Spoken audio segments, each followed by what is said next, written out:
Gag. Bien sûr qu'elle bouge cette France et nous on le voit chaque jour entre 13h et 14h autour d'un grand témoin du jour. Aujourd'hui c'est une émission spéciale parce que le film Top Gun Maverick sort demain. Europe 1 est partenaire, mais oui vous entendez la musique, et on a voulu explorer tous ces métiers de l'industrie navale, rentrer même dans les arcanes de ces pilotes de chasse, et notamment aujourd'hui nous sommes ravis à l'occasion de la veille de la sortie du film Top Gun Maverick d'être avec vous, capitaine de vaisseau Sébastien Martineau. Bonjour. Bonjour madame. Vous êtes le Pacha, c'est-à-dire le commandant du porte-avions Charles de Gaulle.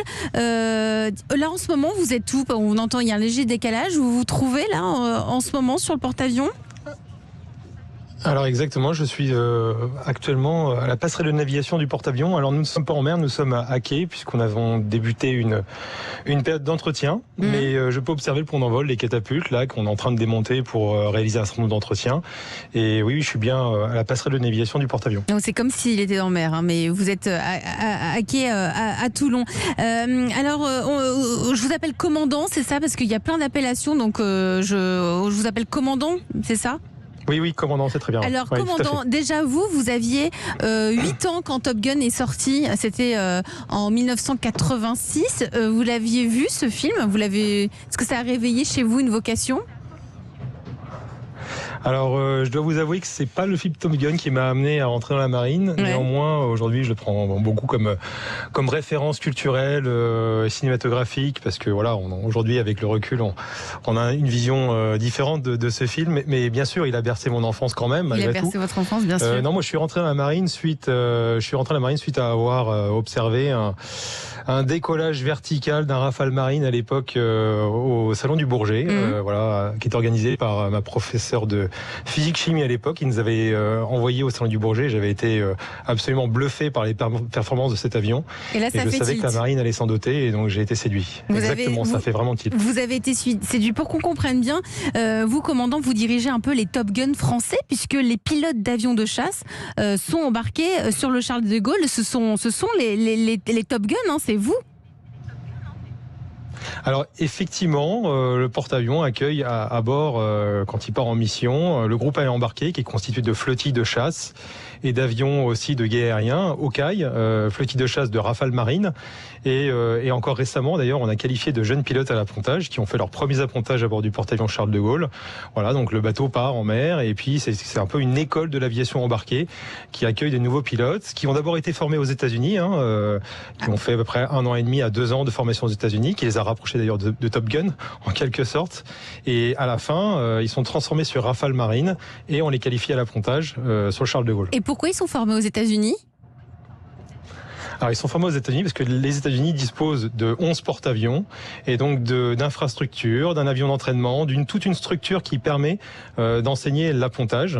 Les Américains, comme la France d'ailleurs, étaient vraiment les pionniers en matière d'appontage et le sont encore aujourd'hui. Et donc la marine française s'est ralliée à cette formation qui permet d'aller plus vite au résultat. On pourrait former nous-mêmes nos pilotes, mais ça coûterait plus cher et ça durerait plus de temps. Alors vous, commandant, quand on dit que vous êtes le Pacha, c'est-à-dire le commandant du porte-avions Charles de Gaulle, ça signifie que vous êtes responsable, vous êtes le maître à bord, vous êtes responsable de conduire, de piloter le navire en opération, vous êtes responsable de la préparation, de l'entretien, vous nous l'avez dit là au début de notre entretien justement, de l'équipage, de l'entraînement et surtout de l'entraînement au combat. Exactement, oui, c'est bien sûr un porte-avions, c'est avant tout un navire de combat, de même que les avions de chasse sont des avions de combat, et mon premier rôle c'est d'abord de préparer, bien sûr de conduire, mais d'abord de préparer l'équipage, techniquement, moralement, d'entretenir le navire, donner aussi du sens à la mission, donner du sens à l'action de chacun, parce que c'est une immense organisation, un porte-avions, il faut imaginer que c'est une ville mobile, on est 1800 à bord. C'est une petite ville. Voilà, c'est une petite ville française qui bouge en permanence, qui se déplace et qui vient répondre aux besoins opérationnels. Vous avez à bord une centrale nucléaire, vous avez des ateliers aéronautiques, vous avez un hôpital, vous avez tout ce qu'il faut pour opérer depuis la mer. Il y a un hôpital. Exactement, oui, on est vraiment autonome.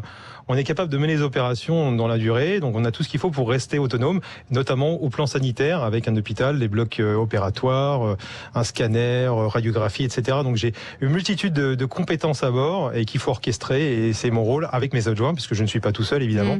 Vous imaginez bien, j'ai une dizaine de commandants adjoints qui me permettent justement de gérer l'ensemble de ces domaines. Donc c'est comme une immense ville autonome, il y a toute une panoplie de métiers. Quelle est la moyenne d'âge au sein du porte-avions Charles de Gaulle?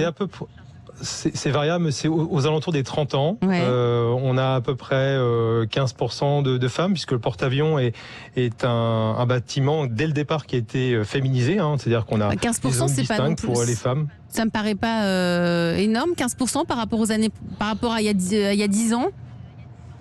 C'est un chiffre qui est en augmentation, mais effectivement, c'est pas énorme sur la proportion de l'équipage. Néanmoins, c'est une voie dans laquelle... oui, voilà, exactement. Et la marine fait énormément d'efforts, justement, pour favoriser la mixité et pour faire comprendre à nos jeunes talents féminins qu'elles ont aussi leur place à bord, et c'est vraiment le cas. C'est vraiment le cas. Le porte-avions a 3 principales étapes dans un cycle. Donc, il faut l'entretenir, il faut le préparer, il faut une préparation opérationnelle. Et quand vous partez en mission, là, vous commandez près de 1200 personnes, mais quand vous êtes en mission, il y a beaucoup plus de monde? Oui, à ces 1200 personnes qui sont vraiment l'équipage résident à l'année, il faut ajouter à peu près 500 personnes pour le groupe aérien-embarqué, c'est-à-dire les flottilles, les pilotes, les techniciens, les avions, et puis une petite centaine de personnes pour l'état-major du groupe aéronaval, puisque le porte-avions n'est jamais tout seul en opération. Il a son escorte, il y a des bâtiments d'accompagnement, il y a un sous-marin, il y a des avions de patrouille maritime, et tout ça est commandé tactiquement par un état-major et à la tête un contre-amiral. Donc là, vous nous racontez quelque chose de très organisé, vous l'avez dit, c'est une petite ville autonome. Oui. Si on se replonge dans Top Gun, parce que c'est aussi ce qui nous a inspiré de faire cette émission aujourd'hui, cette France Bouge. Dans Top Gun, on voit qu'il y a pas mal de concurrence, il y a le dépassement de soi. Est-ce que tout ça, toutes ces émotions, tout ce qu'on voit dans Top Gun, est-ce qu'on le retrouve au sein du Charles de Gaulle ? Alors, je pense que ce qu'on retrouve sur le Charles de Gaulle, alors pas de concurrence, d'émulation. Il n'y a pas de compétition, il n'y a pas de concurrence. Chacun est à sa place. Non, il n'y a pas de... Chacun a été sélectionné pour faire ce qu'il fait à bord. Alors il y a des gens qui progressent, bien sûr, il y a des résultats qui sont attendus dans leur progression, mais il n'y a pas de concurrence. La sélection est faite en amont. Et en revanche, là, une valeur qui est vraiment importante pour nous, c'est bien sûr la cohésion, l'entraide finalement, qui fait en sorte que le collectif est efficace, que chacun se connaît, s'apprécie pour être efficace à la fois bien sûr en entraînement, mais surtout au combat. Et vous les connaissez tous un par un, les 1500 ? Alors, je m'efforce en tout cas de bien les connaître, mais il faut quand même reconnaître que je connais pas tout le monde personnellement, mais en tout cas, tous les visages me sont pas du tout inconnus. Certaines personnes que je connais très bien parce que je les ai connues par le passé. Moi, j'étais anciennement pilote et j'ai fait plus de 15 ans de vie embarquée à bord de ce navire, donc forcément, j'ai côtoyé beaucoup de gens qui sont aujourd'hui plus anciens et je les ai côtoyés beaucoup plus jeunes comme moi je l'étais à l'époque, et finalement avec eux, j'ai des liens particuliers. Les plus jeunes, effectivement, je les connais beaucoup moins, mais pour ça, j'ai les adjoints, des chefs de service qui les connaissent bien mieux que moi. Sébastien Martineau, vous êtes le commandant, donc le pacha du porte-avions Charles de Gaulle depuis maintenant 10 mois. En tout, ça va durer 2 ans, à peine 2 ans. C'est comme ça, c'est la durée. 2 ans. Oui, les commandements de bateaux, c'est de l'ordre de 2 ans. En tout cas, pour des navires de cette classe, c'est 2 ans, qui permet d'avoir une vision continue et surtout un tuilage avec le commandant second, qui est le numéro 2, qui assure la permanence, la suppléance du commandant en cas de besoin. Et donc, on assure en permanence, si vous voulez, un tuilage. Et donc, comme les postes font 2 ans, eh bien... Mais c'est vous le seul maître à bord en ce moment, c'est vous. Alors oui, mettre à bord, oui, c'est surtout l'autorité. Je suis l'autorité. Voilà, c'est vous qui commandez tout le groupe aéronaval. C'est vous. Le porte-avions. Et le porte-avions. Après ces 2 ans, on fait quoi quand on a été le commandant, le pacha du porte-avions Charles de Gaulle ? Il se passe quoi après ? Eh bien après, ce qui en général se passe, c'est une carrière vers l'état-major centraux, en interarmée, à l'état-major des armées, peut-être aussi un passage par des centres de hautes études militaires à Paris.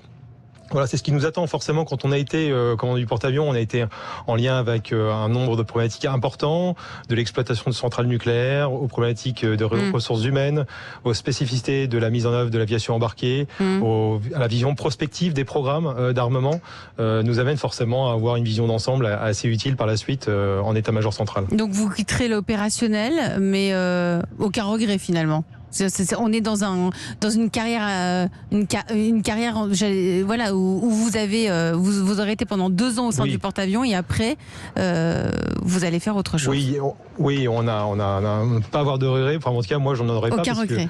J'ai eu la chance de faire une très belle carrière opérationnelle. Elle n'est pas terminée et qui m'a permis de naviguer sur toutes les mers du monde presque. Du cercle polaire jusqu'à l'équateur, en allant jusqu'à la mer de Chine. Et donc, j'ai vu énormément de choses très intéressantes. Et j'aurai à cœur, bien sûr, de transmettre ensuite cette expérience et cette expertise en état-major central ou interarmée. Merci, commandant Sébastien Martineau, commandant le Pacha du porte-avions Charles de Gaulle, d'avoir été aujourd'hui dans La France Bouge en direct.